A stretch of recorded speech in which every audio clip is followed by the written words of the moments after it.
Hi everyone, I'm Kate Arends from Wit+Delight, and I'm here with Acacia to talk to you a little bit about setting up a meditation and yoga practice at home.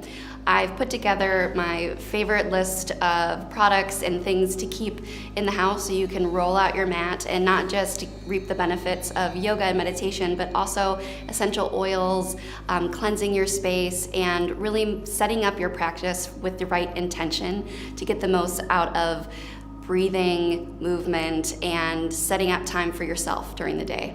The first tip that I have for you is to remember that you can set up space in your house no matter how chaotic it might seem. In fact, at my own house, I set up my yoga mat just behind the couch while the kids play, and I put in some headphones, and I basically say, I'm just gonna kind of let the chaos that's happening around me just be part of the environment. The reason why setting out time during your day, no matter how chaotic it is important is that the act itself is really where you get the most benefits from having a little space that you can go to find some headspace and quiet.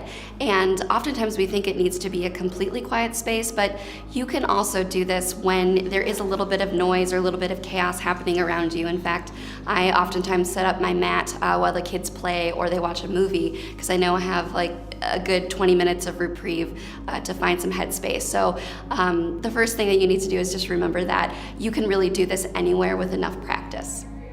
The second tip that I have for making this easy for you to set up your practice at home is to have a dedicated space that you return to every single day. Mine is right behind the couch where I have the perfect space to lay out a mat. I've got some really nice pillows nearby.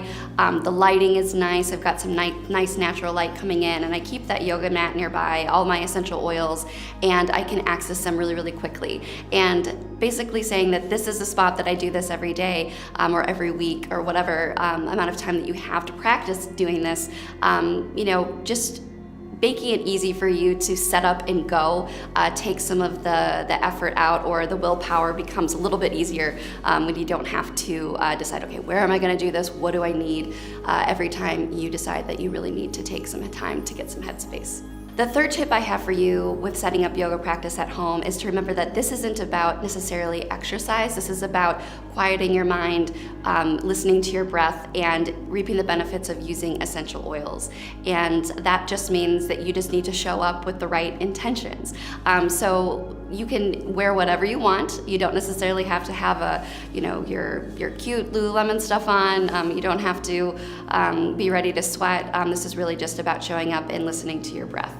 The fourth tip I have is to make this an indulgence. Sometimes all it takes is 20 minutes of time to yourself to completely transform a really bad day into a little bit better one. And my favorite way to do this is to have a hot cup of peppermint tea, bring in my essential oils, and sometimes I hold a crystal just to kind of connect with something other than my anxiety. And all of these things really help reset possibly a mood that is anxious, or if I'm feeling stressed out and maybe a little bit tense and on edge. I know that if I can come back and connect to these things that, one, bring me comfort, and two, remind me that I am okay, that the anxiety and the fear is oftentimes just in my mind.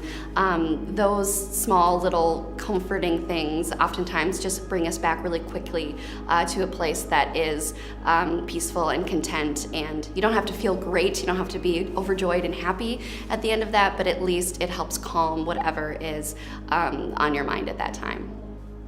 Tip number 5 is to bring guided meditation apps into your space if meditating is something that is new to you.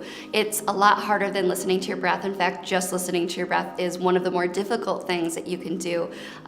Focused breathing, being able to clear your mind of everything is just not something that most of us can do. In fact, it takes years for people to learn how to do that. So give yourself a break. Oftentimes, when you sit down to try this for the first time, more anxiety can pop up, and you might feel odd inside your body, and you might say, oh, I'm not good at this at all. So guided meditation apps like Headspace is a great way to educate yourself on how to actually do this, and they give you great visualization techniques that really help you get your mind off of having it to be perfect the first time you sit down, and gives you ways to really invite a quiet mind into your life without having to have a completely clear mind.